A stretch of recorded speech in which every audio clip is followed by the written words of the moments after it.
안녕하세요. 오늘도 서연살롱을 찾아주셔서 감사합니다.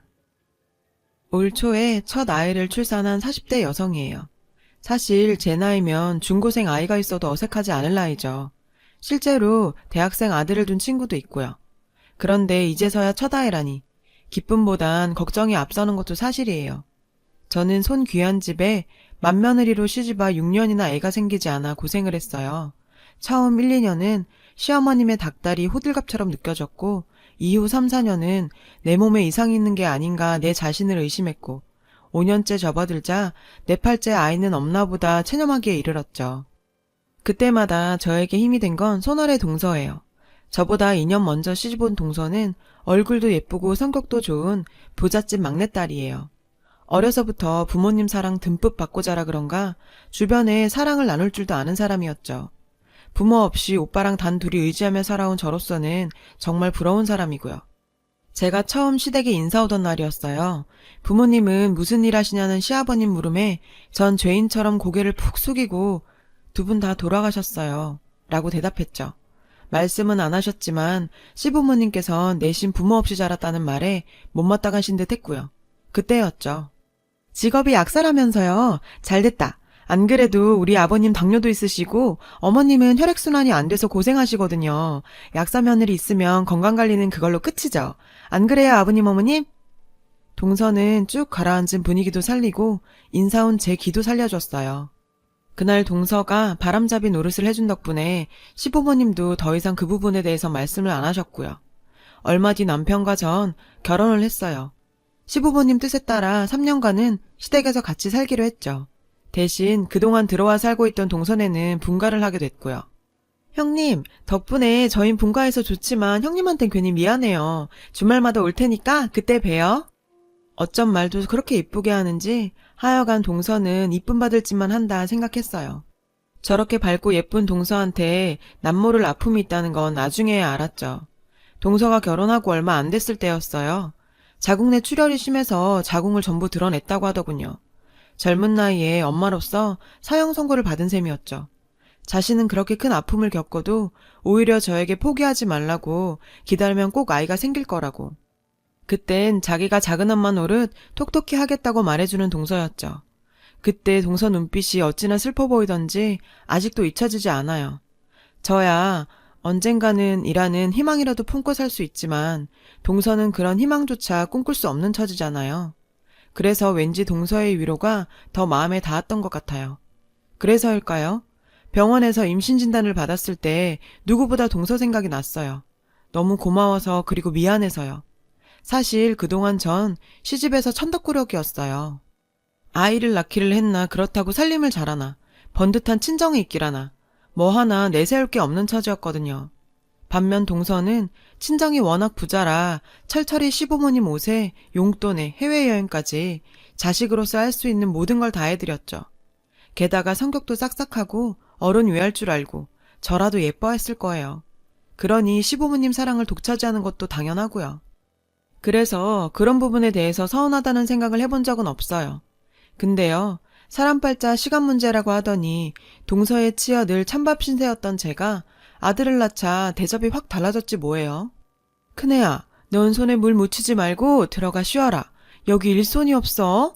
몸 푸른 지 얼마나 됐다고 네 손까지 빌리겠니. 둘째 있으니까 걱정 말고 넌 들어가서 우리 집 장손 젖이나 물려라. 어서. 평소 같으면 감기 몸살로 열이 펄펄 나고 금방 죽을 것처럼 기침을 해도 들어가 쉬라는 말 한마디 안 하시던 시어머니께서 명절 음식 하던 중에 저보고 쉬라고 방에 들여보내주시지 뭐예요. 이건 뭐 완전 기적 같은 일이죠. 그렇게 아들 손주 노래를 하시더니 대접도 톡톡히 해주시더라고요. 아들 하나 낳았다는 이유만으로 저는 시어른들의 사랑을 독차지하게 됐죠. 하루아침에 확 달라진 맏며느리 위상에 지금껏 부엌일에서 열애었던 동서는 저 대신 명절 음식을 하게 됐고요. 동서한텐 좀 미안하더라고요. 근데 이런 호의가 두려워지기 시작했어요. 그동안 좋았던 동서와의 사이에 조금씩 균열이 가기 시작했거든요. 평소 저희 집 문턱이 닳도록 드나들던 동서가 몇 달째 코빼기도 안 보이는 거예요. 집에서 살림만 하는 사람이라 바쁠 일도 없는데 말이죠. 그래서 무슨 일 있나 동서한테 전화를 했는데 글쎄 시누이가 받지 뭐예요. 동서랑 같이 브런치 먹으러 나왔다며 은근히 친분을 과시하더라고요. 들어보니 그 몇 달 동안 둘이 붙어 다녔던 모양이에요. 기분이 이상했어요. 여자의 직감이랄까요? 뭔가 동서가 나랑 불편해진 관계로 인해 신우이를 사이에 끼우는 게 아닌가 하는 생각이 들었거든요. 그리고 얼마 뒤 황당한 일이 일어났어요. 아가씨, 그게 무슨 말이에요? 우리 애가 누구 아들이냐뇨? 그 말은 내가 밖에서 남의 씨라도 받았단 소리예요? 네? 신우이가 뜬금없이 우리 애가 자기 오빠에 맞냐는 거예요. 미친 것도 아니고. 언니, 내 말은 그런 게 아니라, 솔직히 오빠랑 하나도 안 닮았잖아요. 작은 언니, 언니가 봐도 그렇죠? 안 닮았잖아. 그래서 그런 거지, 누가 뭐래요? 기가 막혀서. 생각 같아선 뺨이라도 한 대 치고 싶은 심정이었지만, 그랬다간 오히려 분란일까봐 꾹 참았습니다. 에이, 아가씨, 그 말은 좀 그렇다. 형님 몰라서 그래요. 어떻게 그런 의심을 해? 그 말은 지금 사과하세요. 형님한테 큰 실례한 거예요. 동서 말에 신우이는 미안하다며 꼬리를 내렸어요. 솔직히 표정은 하나도 안 미안한 표정이었죠. 신우이가 가고 나자 동서가 그러더군요. 형님, 아가씨 저러는 거 너무 미워하지 마세요. 요즘 서방님이 아가씨 힘들게 하나 봐요, 여자 문제로. 시댁에서 애 안 갖내고 타박인데 남편은 밖으로만 돌고 죽을 맛인가 봐요. 하늘을 봐야 별을 따지. 그러니 형님이 이해 좀 해주세요. 저도 애 때문에 미움받았던 처지라 그 말을 듣고 나니 남일 같지 않더라고요. 그래서 그냥 넘기기로 했죠. 그러던 어느 날이었어요. 친정올케한테 전화가 왔더라고요. 어머, 언니 웬일이세요? 오빠랑 수연이, 수민이 잘 있죠? 네? 그게 무슨 소리예요? 올케가 떨리는 목소리로 저 좀 보자고 하더라고요. 그래서 퇴근한 남편한테 애를 맡기고 오빠네로 건너갔어요. 제가 결혼하기 전까지 오빠네랑 같이 살았거든요. 독립해 살겠다는 걸 올케가 그럴 거 없다고, 없는 식구에 떨어져 살 게 뭐냐고 절 데리고 있어줬어요. 제가 시집갈 때 혼수도 올케가 따라다니며 하나하나 다 골라줬고요. 저한텐 친정엄마 같은 사람이죠. 그런데 아가씨, 저요 정말 믿고 싶지 않아요. 그러면서도 아가씨를 이렇게 부른 건 확인을 해야 더 이상 의심 없이 아가씨랑 그 일을 볼 수 있을 것 같아서예요. 올케는 누런 우편 봉투를 저에게 내밀었어요. 저랑 오빠가 다정하게 있는 모습들이 찍힌 사진들이었죠. 식당에서, 카페에서, 백화점에서 등등 제 눈에는 이상할 게 없는 사진이었어요. 전부터 오빠랑은 자주 만나서 밥도 먹고 차도 마시고 쇼핑도 했으니까요. 근데 이런 식으로 보게 되니 마치 우리 남매가 불륜이라도 저지르는 사이처럼 보이기도 했어요. 어떤 시각으로 보느냐에 따라서 말이죠. 지난달에 모르는 번호로 문자가 왔어요. 그이랑 아가씨가 그렇고 그런 사이라고. 신종 스팸 문자거나 보이스피싱 같은 게 아닐까 생각했죠. 근데 같은 내용의 문자가 계속해서 오더라고요. 그러다 이 사진까지 집으로 왔고요. 솔직히 무서웠어요. 그이랑 아가씨 사이가 이걸 보낸 사람 말처럼 그런 사이일까봐 그런 게 아니라 내가 두 사람을 의심하고 있다는 그 사실이 무서웠어요. 올케는 두 손으로 얼굴을 감싸쥐고 한참을 울었어요. 전 너무 기가 막혀서 뭐라고 대꾸도 못하고 멍하게 앉아 있었죠. 한순간에 사람 이상해지는 건 일도 아니구나 싶었어요. 도대체 누가 무슨 억하심정이 있길래 우리 남매를 이렇게 갈갈이 찢어놓나 생각했죠. 궁금했어요. 도대체 누군지.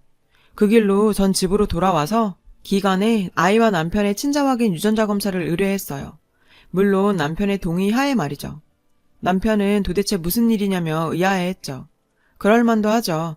이런 경우 검사를 의뢰해도 남자 측에서 하지 여자 측에서 하는 일은 없으니까요. 전 일단 날 믿고 따라와 달라고 부탁했어요. 조만간 다 얘기해주겠다고요. 남편은 더 이상 묻지 않더군요. 검사 결과는 일주일 뒤에 나온다고 해서 그 사이 전 이번 사건의 주모자를 밝히기 위해 사설업체에 조사를 의뢰했어요. 올케한테 받은 사진과 문자를 보낸 전화번호를 업체에 넘겼죠. 빠르면 며칠 내에도 가능하지만 경우에 따라선 시간이 많이 걸릴 수도 있다고 하더군요. 비용은 기간에 따라 달라진다고요. 전 비용은 상관없으니까 도대체 누구 짓인지 확실히 밝혀달라고 했어요.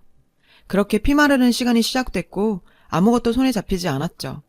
일주일 뒤 친자 확인 검사 결과가 나왔어요. 당연히 남편과 내 아들은 친자 확률 99.9998%로 나왔죠. 전 검사 결과지를 들고 오빠네로 갔어요. 올케는 검사지를 받아들곤 아무 말도 못하더군요. 언니, 저 이거 언니한테 따지려고 검사한 거 아니에요. 오히려 그 반대예요. 언니랑 나 그냥 올케랑 신우이 사이 아니잖아요. 그런 우리 사이를 깨놓으려고 한 그 인간 잡으려고 검사한 거예요. 지구 끝까지라도 쫓아가서 잡을 거예요. 그래서 자기가 무슨 짓을 한 건지 똑똑히 보여주고 그 대가 톡톡히 치르게 할 거예요. 그러니까 언니도 언니 자신을 탓하지 마세요. 가해자는 따로 있는데 왜 피해자들끼리 스스로 상처를 받아요? 언니도 나도 피해자예요. 그러니까 나한테 미안해하지도 말고 스스로 자책도 하지 마세요. 알았죠? 올케는 제 말에 한참을 울더군요. 그 모습에 더 화가 났어요. 왜 우리가 이런 말도 안 되는 일에 휘말려야 되는지 기가 막히고 억울하고 분통이 터졌어요. 한 달쯤 지났을까? 드디어 업체에서 연락이 왔어요. 그리고 범인이 밝혀졌습니다. 결혼 전부터 남자 관계가 복잡했다더라고요. 불법으로 중절 수술도 수차례 받았고 그 후유증으로 자궁 적출 수술까지 받으셨고요. 악마는 웃는 얼굴로 온다더니 그 말이 딱 맞았어요. 절 막장 드라마의 주인공으로 전락시킨 장본인은 늘 제 곁에서 웃는 얼굴로 절 아껴주던 동서였어요. 믿는 도끼에 발등 찍힌다고 동서가 저한테 이럴 줄은 정말 몰랐어요. 솔직히 전 내심 아가씨를 의심하고 있었거든요. 근데 그 아가씨네 얘기도 다 동서가 지어낸 얘기더라고요. 동서는 어디 하나 맘붙일 곳 없던 집에서 유일하게 제가 의지할 수 있는 사람이었어요. 오빠 말고는 피부치가 없는 저에겐 친동생만큼 각별한 사람이었다고요. 그런데 어떻게 나한테 이럴 수 있는 거죠? 대포폰을 이용해 올케한테 지속적으로 문자를 보내고 업체에 의뢰해 오빠와 제가 함께 있는 사진을 찍고 그걸 또 오빠네 집에 보내고 아가씨한테 내 아이가 내 남편이 아닌 다른 사람 아이인 것처럼 바람을 넣고 날 이렇게 기만할 수가 있는 거죠? 도저히 용서할 수가 없었어요. 그래서 동서의 본 모습을 모든 사람 앞에서 까발려주기로 결심했어요. 그리고 얼마 뒤 할아버님 제사가 있는 날이었어요. 저는 남편과 함께 아이를 데리고 시댁으로 향했죠. 도착해보니 동선에는 이미 와 있더군요. 저번 추석 때 부엌 일을 도맡아 했던 게 억울했는지 이번엔 아예 도우미 아주머니를 불러왔더군요. 저희 친정집 일 봐주시는 여사님이세요. 오늘 제사 음식 만드는 거 도와주신다고 오셨어요. 아, 그래? 잘 됐네. 속으로 생각했죠. 오늘 여기서 벌어지는 일 똑똑히 받았다가 동서 친정에 가서 자기 딸이 어떻게 살고 있는지 얼마나 치졸한 인간인지 똑똑히 전달하라고요. 시부모님은 손주가 예뻐서 어쩔 줄 몰라 하셨죠. 동서는 말로는 귀엽다 예쁘다를 반복하면서도 단 한 번도 내 아이를 안아주진 않았어요. 그러고 보니 지금껏 단 한 번도 아이를 안아준 적이 없었죠. 동서, 우리 애 누구 닮은 것 같아? 네? 그게 무슨 말씀이세요, 형님? 아버님, 어머님, 우리 근석이 누구 닮은 것 같으세요? 누가 그러는데 우리 그이가 아니라 저희 친정오빠 닮았다고 그러더라고요. 저희 오빠애 아니냐고요. 어머님, 아버님 보시기에도 그런가요? 제 말에 시어머니께서 펄펄 뛰셨죠. 어느 미친 인간이 그딴 소리를 해. 아가리를 확 찢어버릴라. 남의 집 귀한 손주를 두고 뭐가 어쩌고 어째? 누구냐? 그런 쉰소리 하는 미친놈이 누구냐? 저는 동서 얼굴을 빤히 쳐다봤어요. 그러자 시동생이 그러더군요. 형수님, 왜 우리 집사람을 그런 눈으로 보세요? 글쎄요, 제가 왜 그럴까요? 동서는 그 이유를 알겠어? 동서는 시치미를 뚝 떼며 어머 형님, 그게 무슨 소리세요? 제가 형님 생각을 어떻게 알아요? 근데 갑자기 그런 얘기는 왜 꺼내시는 거예요? 끝까지 오리발을 내밀더라고요. 그래서 친자 확인 검사 결과지를 동서한테 내밀었어요. 동서가 궁금해하는 것 같아서 받아왔어. 우리 근석이가 내 남편 친자란 확인서. 동서가 아가씨한테 그랬다며 우리 근석이가 내 친정오빠 닮았다고. 아가씨한테 다 들었으니까 발뺌할 생각 마. 네가 오빠랑 나 불륜 사이라고 우리 올케한테 문자하고 사진 찍어 보냈지? 우리 근석이가 나랑 친오빠 사이에서 난 자식이라고 네가 떠들고 다녔지? 입 있으면 말해. 형님, 왜 이러세요? 저한테 왜 이러시는 건데요? 전 정말 모르는 일이에요. 가증스럽게 눈물까지 짜면서 거짓말을 하더라고요. 쇼하고 있네. 야, 내가 증거도 없이 이러는 줄 아니? 이미 비방, 모욕, 명예훼손, 허위사실 유포로 너 형사 민사 다 걸었어.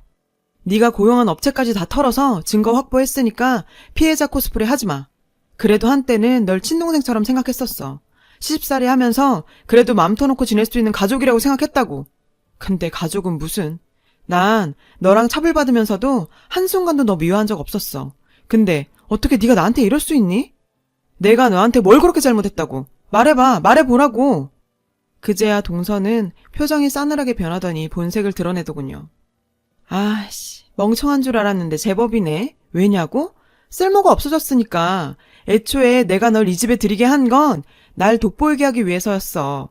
넌 그냥 내 들러리로 살면 되는 건데 네가 애를 낳았잖아. 네가 애만 안 낳았으면 너도 나도 끝까지 윈윈할 수 있었는데 네가 깬 거야. 알아? 들러리? 너 정말 구제불능이구나. 최소한의 양심이란 것도 없는 쓰레기야 넌. 차라리 잘 됐다. 네가 조금이라도 반성하는 기미가 보였다면 내가 흔들렸을지도 모르거든. 근데 그런 걱정 안 해도 되겠어. 너 자궁 적출 수술한 거 낙태 수술 때문이라며? 순간 동서 표정이 하얗게 질려버렸어요. 그건 시동생도 마찬가지였죠. 형수님, 그게 무슨 소리예요? 이 사람이 낙태 수술을 하다니요. 모르셨군요. 동서 결혼하고도 한동안 만나던 남자 있었어요. 결혼 전에도 그 남자랑 사이에서 3번이나 임신하고 낙태 수술을 했었고요. 자궁 뇌출혈이 생긴 것도 불법 낙태 수술 후유증이었는데 도련님도 모르셨구나. 동서, 너무했다. 그런 건 좀 솔직해야지.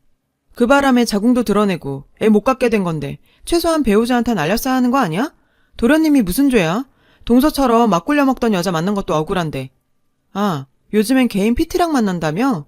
영어 강사랑은 얼마 전에 헤어졌고. 이건 뭐 걸레통도 아니고 이 남자 저 남자. 동서, 꼭 그렇게 난잡하게 살아야 돼? 창피하지도 않아? 부모 얼굴에 먹칠해가면서 그러고 살고 싶니? 뭐? 고아 주제에 어디서 남의 부모 얘기를 들먹여. 쥐뿔도 없는 주제. 그래, 나 가진 것도 없고 부모도 없어. 하지만 세상 부러울 거 하나 없이 다 가지고도 시궁창 걸레처럼 사는 너보단 훨씬 떳떳하다. 아, 앞으로 소송 들어가면 네가 가진 것도 많이 뺏기게 될 거야. 나뿐만 아니라 우리 올케랑 우리 오빠도 너 고소할 거거든. 네가 가진 거 마지막 하나까지 탈탈 털리게 할 거야. 두고 봐, 내가 하나 못하나. 네가 나랑 내 가족들 괴롭힌 만큼 너도 네 가족도 똑같이 당하게 될 줄 알아. 제 얘기가 끝나자마자 시어머니가 득달같이 달려들어 동서 머리채를 잡았어요. 거기에 도련님 아가씨까지 합세해 난리도 아니었죠. 할아버님 제삿날이 동서 제삿날로 바뀔 판이었어요. 하지만 이걸로 끝이 아니에요. 도우미 아주버님을 통해 상황을 전해들은 동선의 부모님이 집안 망신시켰다고 동서에게 경제적 지원을 끊으셨대요. 도련님한테도 쫓겨나 개털이 된 동서는 그제야 소송이 두려웠는지 절 찾아와 싹싹 빌며 소송을 취하해달라고 울고 짜더라고요. 전 싫다고 했어요. 저희 올케와 오빠도요.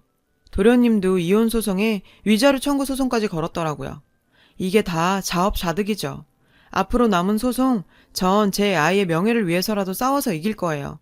상처 입은 오빠 올케를 위해서라도 말이에요. 가족이 되었다고 생각한 사람인데 그 사람 덕에 앞으로 아무 조건 없는 호의는 의심을 해가며 살아야 하는 건지 생각을 많이 하게 됩니다. 제 사연을 들어주셔서 감사해요. 가족들과 늘 행복하시길 바랍니다. 여러분, 사연 댓글에 응원과 현명한 조언 부탁드려요. 좋아요와 구독은 저에게 큰 힘이 됩니다. 오늘도 좋은 일 가득하세요.